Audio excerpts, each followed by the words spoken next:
King Charles has abdicated. In a stunning royal twist, Prince William is now king, following Camilla's shocking betrayal. Falsified medical reports, secret power plays, and a plot to remove Charles while he battled cancer. The monarchy just changed forever, and the truth behind it is more explosive than fiction. Shock at the palace. King Charles abdicates after Camilla's secret is exposed. The moment was unscheduled. No palace briefings, no advance press warnings. Just a sudden live broadcast from the East Gallery of Buckingham Palace. King Charles III, solemn and visibly aged by illness, stood before a gold-trimmed lectern. His tone was calm, but there was a strange finality in his voice. Midway through what seemed like a routine address, Charles changed history. "I am abdicating the throne, effective immediately." The room froze. Prince William and Catherine, seated silently nearby, looked visibly shaken. Palace staff were stunned.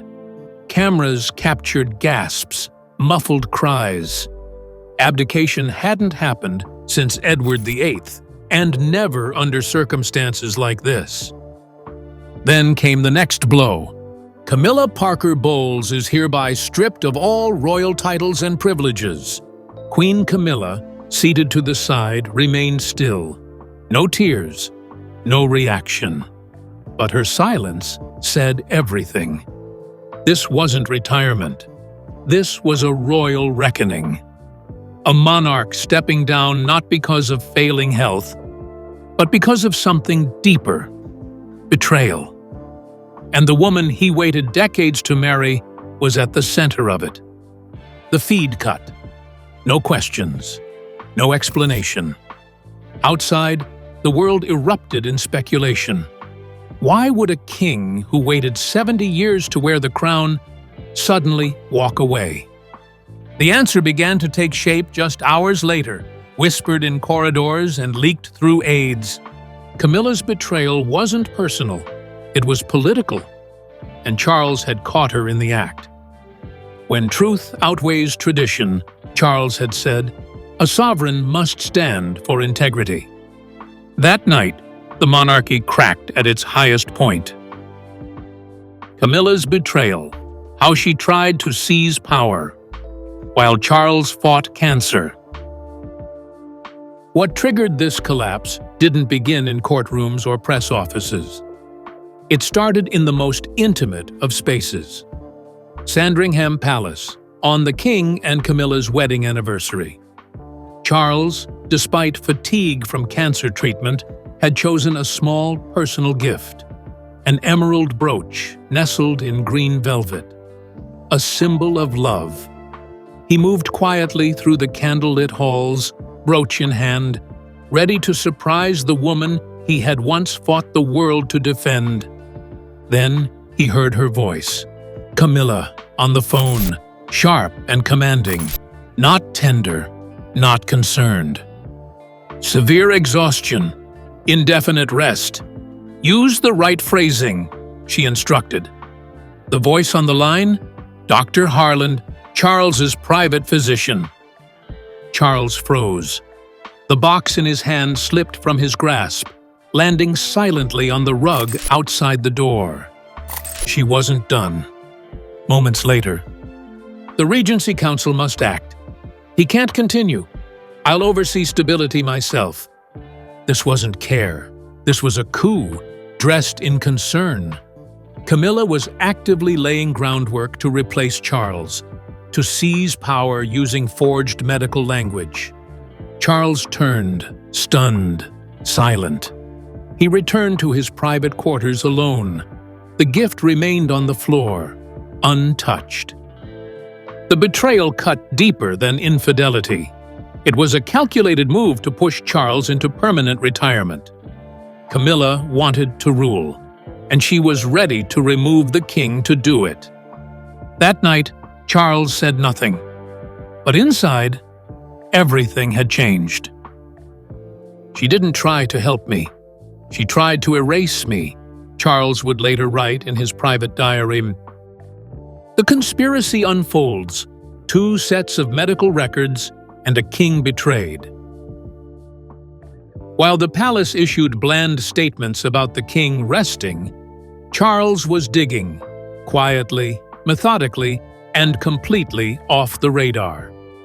Inside the Buckingham Palace medical archives, Charles accessed confidential records, and there he found the final proof. 2 reports, both signed by Dr. Harland, both dated the same, both labeled under Charles's name. One showed his health was stable, manageable fatigue, but no medical reason to step down. The other, already distributed to the Royal Advisory Council, painted a dire picture. Severe exhaustion, decline in cognitive capacity, and urgent medical leave required. The second report was fake, but it had already done its damage. Camilla had used that forged report to quietly initiate talks about a temporary regency, which, in reality, gave her control of the monarchy. Charles said nothing publicly, but in private, he saw the larger picture. His movements had been restricted, key briefings redirected, travel plans cancelled, palace operations now filtered through Camilla's inner circle. The monarchy wasn't just under threat, it was already being slowly taken. This wasn't about a strained marriage anymore. This was institutional betrayal. "My reign was being rewritten by someone I trusted most," Charles later told an aide, but he couldn't confront it alone. He turned to the one person he knew would fight not just for him, but for the crown itself. He called his son. Prince William, already suspicious, would now become his closest ally. And standing beside him, Catherine, whose next discovery would bring this conspiracy into the light. William and Kate joined the fight. The hidden emails that changed everything. The conspiracy could have remained hidden, buried beneath royal routine and silence, if not for one woman, Catherine, Princess of Wales. While managing routine correspondence in her private office at Kensington Palace, Catherine came across something strange. Among dull folders and administrative documents was a cluster of encrypted emails, time-stamped in the early hours of the morning, between Camilla and Dr. Harland. The content didn't reference medicine directly, but the language was unmistakably coded. One subject line read simply, "Plan B, confirmed." Another referred to scheduled adjustments and support for leadership shift. At first, Catherine assumed it was bureaucratic chatter, but her instincts, finely tuned from years under palace pressure, told her this wasn't standard. She brought the emails to William immediately. His reaction was swift and silent. He didn't flinch. He just read them, twice, his expression darkening with every line. "This isn't planning," he said finally. "This is a takeover." From that moment, William and Catherine entered the fight. Quietly, strategically, they began investigating what was really happening inside the monarchy. They used encrypted communication lines, met only with trusted staff, and avoided any locations under Camilla's control. The walls of Buckingham Palace, once their family's stronghold, had become enemy territory. Their goal was clear: gather undeniable proof, not just suspicions, not just feelings. They needed evidence that would hold up against public scrutiny and internal royal protocol. Over the following week, the couple uncovered more: phone logs, hidden meetings, unusual authorizations. Camilla's influence over Harland wasn't passive, it was absolute. The more they uncovered, the clearer it became. Camilla hadn't just pressured Charles behind closed doors. She had created an entire infrastructure to remove him from power. It was Catherine who who finally said it aloud. She didn't wait for the crown. She tried to take it. The smoking gun. Audio recording proves Camilla's involvement. The palace was already rattled. Email trails, duplicated medical records, and late-night messages had hinted at something dark beneath the surface. But until now, it had all been circumstantial. Serious, yes, but not unshakable. That changed the moment a trusted senior aide flagged a phone call. The call had come from Camilla's private line, placed to Dr. Harland at 2:43 a.m., exactly 1 week before Charles's sudden withdrawal from public duties. Unbeknownst to her, the palace's automated security system, activated under heightened protocols during Charles's treatment, had recorded the call. The recording lasted 5 minutes and 48 seconds. But what it revealed would rewrite royal history. Inside a soundproof room, only Prince William, Princess Catherine, and their closest aide listened for the first time. Camilla's voice, unmistakable, filled the speakers, low, deliberate, measured. Not a trace of emotion. "Use alarming terminology," she instructed Harland. "It must appear irreversible. We need the council convinced this is not temporary." There was no concern, no compassion. She wasn't speaking about a loved one. She was orchestrating an end. Then came the most damning phrase. "The king must be made to step aside, permanently. Frame it as exhaustion, instability. Whatever gets them moving." Catherine's hand reportedly covered her mouth. William, known for his composed exterior, stood frozen for nearly a minute before uttering the words, "She played us all." The recording, combined with the 2 conflicting medical reports and email attachments labeled Plan B, created a full chain of premeditated deception. This wasn't palace gossip. It was a clear, coordinated attempt to declare Charles unfit and to install Camilla at the helm. They took the evidence straight to King Charles III. The king, already weakened by cancer treatments but lucid and aware, sat in silence as the recording played. He didn't interrupt. He didn't flinch. But by the end, his face had lost all color. His fingers trembled only once when Camilla called him a complication to be managed. For over 5 decades, Charles had stood by Camilla through scandal, divorce, and public backlash. He had risked reputation, title, even the crown itself to legitimize their union. But now, the woman he had sacrificed everything for had not only betrayed his trust, she had tried to steal the monarchy out from under him. The silence in the room was deafening. After a long pause, Charles reportedly whispered, "I will not let the crown pass through deceit." He rose, slowly but with resolve, and summoned his legal advisors, private secretary, and head of security. Instructions were given. Surveillance on Camilla's communications was activated. The abdication documents were pulled from a secure vault, templates kept since the time of Edward VIII, never used again, until now. That night, Charles retreated to his study and began handwriting a farewell letter, not to the nation, but to Camilla. He never sent it, but it remained sealed in his top drawer, a quiet echo of the love he lost and the duty he reclaimed. By morning, the entire palace was on lockdown. Within 72 hours, the public would learn the unthinkable. King Charles III had abdicated, not for health, not for scandal, but for truth. And in the shadows, a 6-minute recording would become the most explosive royal evidence since Diana's tapes. The final confrontation. Charles gives Camilla one chance to come clean. Camilla Parker Bowles entered the small drawing room inside Clarence House with the confidence of a woman who believed she had survived worse. The room was familiar.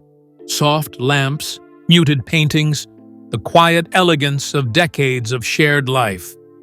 She had sensed Charles's distance in recent days, felt the strain tightening between them, but she still trusted in what had always protected her: composure, charm, and control. She expected tension. She expected emotion. She did not expect silence. King Charles III sat alone near the window, his back straight, his hands folded calmly in front of him. The room was dim, almost deliberately so. On the small table beside him lay a neatly sealed folder, thick with documents. He did not rise. He did not greet her. He simply looked at her, longer than usual, as if seeing her clearly for the first time in years. He spoke softly. "Do you have anything you wish to tell me?" No accusation, no anger, just an opening. For a brief moment, Camilla hesitated. Then she did what she had always done best. She sighed gently, her expression carefully composed, tinged with concern. She spoke of misunderstandings, of exaggerated fears, of advisors who whispered too much and interpreted too little. The emails, she said, were taken out of context. The doctor had acted independently. None of it, she insisted, had been malicious. Then she delivered her final defense, the one she believed would end the conversation. "I only wanted what was best for you." Charles listened without interruption. His face showed no reaction, not pain, not anger, not relief. The silence that followed her words felt heavier than any argument. At last, he reached for the folder. Without ceremony, Charles slid a sealed envelope across the table toward her. The movement was slow, deliberate, final. Inside was the decision she never believed would come: immediate removal from all royal titles, roles, and privileges. No negotiation, no delay, no path back. Charles did not explain.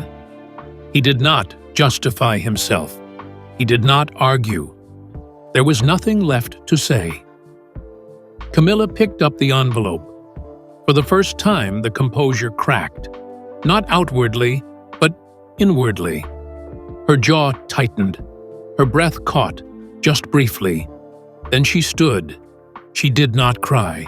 She did not protest. She walked out of the room with the same poise she had walked in with. But behind that stillness, the truth settled like a blow. The crown was gone. The marriage was over. And the silence meant there would be no mercy. That night, Charles returned alone to his study. There, beneath the soft glow of a desk lamp, he signed the abdication papers. Each signature slow, steady, irreversible. 70 years of waiting, less than 2 years of reign, ended not by illness, but by betrayal. Before retiring, he took a single sheet of paper and wrote a letter in his own hand. Not for the nation, not for history, for Camilla. It was never sent. "You were my heart's gamble, and now the crown's consequence." He folded the letter, sealed it, and placed it in a drawer he would never open again. By morning, the monarchy would wake to a new king, a new queen, and a future reshaped by truth. But in that final hour of darkness, something else had ended just as completely. Not a reign, not a role. A marriage, quietly, fatally, without a single scream. A new king rises. William is crowned amidst global shock and applause. There was no long wait, no drawn-out mourning period. Within 24 hours of King Charles III's historic abdication, the monarchy completed one of the most abrupt transitions of power in its modern history. The crown did not linger. It moved swiftly, decisively, and with clarity. In a solemn, fast-tracked coronation held inside the sacred halls of St. George's Chapel at Windsor, Prince William was formally proclaimed King William V. It was a quiet storm, a royal ascension not draped in grandeur, but in gravity. No state pageantry, no trumpets, no golden carriage. Only essential clergy, the Archbishop of Canterbury, senior palace officials, and a small circle of royal correspondents were present. And beside William, standing in poise and unshakable grace, was Catherine, now Queen Consort. Dressed in muted ivory, her expression unreadable but composed, she embodied the silent strength the crown needed at its most vulnerable hour. She did not speak, but she did not need to. Her presence alone sent a message. Stability had returned. As the Archbishop anointed William, the chapel held its breath. Outside, millions watched via emergency broadcast. Televisions tuned in around the world as history rewrote itself in real time. Inside, a hush fell, one usually reserved for funerals or war announcements, but this was something different, something cleaner, something long overdue. "The crown must remain clean," William declared after accepting the oath. "I accept this duty not in triumph, but in truth." Those 12 words echoed across the globe. Global headlines erupted. King William V, crowned after Camilla's betrayal. Justice ascends the throne. A queen falls, a new era rises. From London to Sydney, New York to Nairobi, analysts called it the most seismic royal event since the abdication of Edward VIII. But this time, not because of romance, but because of restoration. This wasn't love forcing a monarch to leave. It was betrayal demanding a reckoning. Inside Buckingham Palace, opinions diverged. Some senior courtiers whispered that Charles had acted too quickly. Others believed he had no choice. But one phrase echoed again and again behind closed doors. The crown was saved. And outside, the reaction was visceral. Crowds surged beyond the palace gates, thousands of citizens gathering in spontaneous tribute. Some stood silent in disbelief. Others cried openly, remembering Diana's legacy and seeing it live on in her son. And some cheered, not for spectacle, but for a deep, unshakable feeling that the monarchy had survived something dark and had chosen light. Signs fluttered in the crowd. "Long live the future. Queen Catherine, our strength. A clean crown." The chants were soft, but firm. The moment felt less like a coronation and more like a correction. A course reset by consequence, not ceremony. William didn't ascend with pomp, he ascended with purpose. He didn't inherit the throne through celebration. He earned it through pain, truth, and unwavering courage. And the people knew it. Camilla's fall from grace, the silent exit of a once powerful queen. There were no cameras allowed, no send-off, no wave from the royal balcony. Camilla Parker Bowles, who just days ago sat beside the king, was escorted through a rear entrance of Buckingham Palace, accompanied by 2 aides and 1 silent security officer. No titles, no crown, no public goodbye. Her belongings were limited to 3 trunks and a private box of letters. The rest would be catalogued and stored indefinitely. Her destination, a remote estate in Wiltshire, far from the palace walls where she had once exercised influence over the monarchy. She was not banished, but she was forgotten. The kind of punishment that cuts deeper than exile. Inside royal records, her profile was quietly updated. No longer active in royal duties. All appearances removed from the 2026 engagement calendar. her monogram deleted from palace correspondence. The corridors she once walked now whispered in her absence. She ruled in shadows, one insider said. Now she lives in silence. Public reaction was brutal. Social media turned. Former supporters faded. Hashtags trended. Hashtag forgotten queen. Hashtag Camilla removed. But behind closed doors, it wasn't public shame that broke her. It was knowing she had lost Charles, not just his love, but his trust. Her rise had been historic.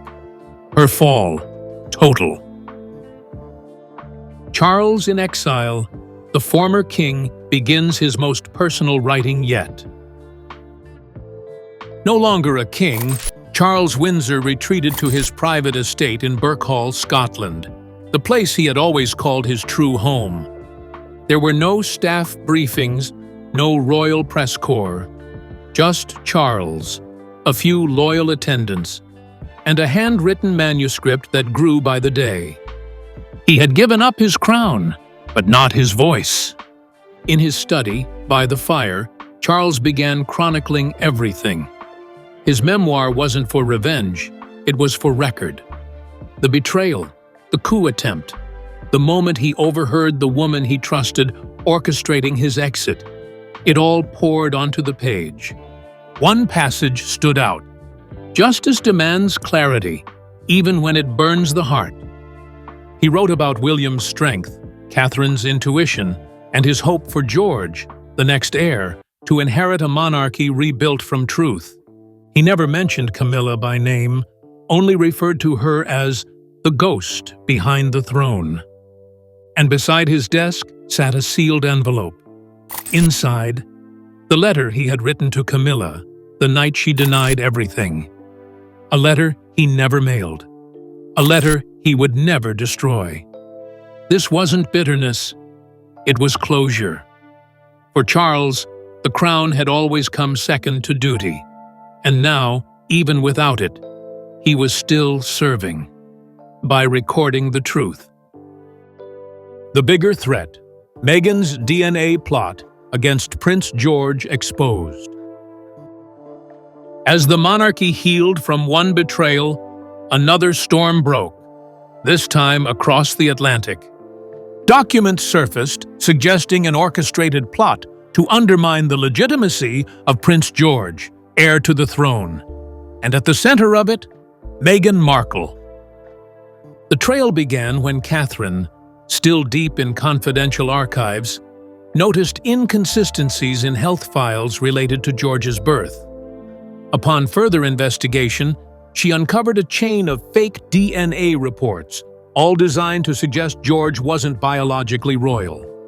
It's not just cruel, Kate told aides, it's criminal.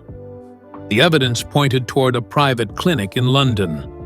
But the funding traced back to an offshore account, managed by a former personal secretary of Meghan. Encrypted emails referenced disruption strategy, succession interference, and most chillingly, contingency if Charles steps down. When William and Catherine presented their findings to King Charles, even he was shaken. Meghan had always played the outsider. But this was a direct attack on the royal bloodline, on George. An emergency press conference was called. Kate, calm but fierce, stood before the world and said, "Let there be no doubt. Our son is our son. Our heir is legitimate. And the truth cannot be erased." New tests, independently conducted, showed a 99.99% match between Catherine and George. The lies collapsed. From Montecito, Meghan reportedly watched the conference in silence. Insiders say she had been warned, but even she hadn't expected a full public takedown. She disappeared from public view for weeks.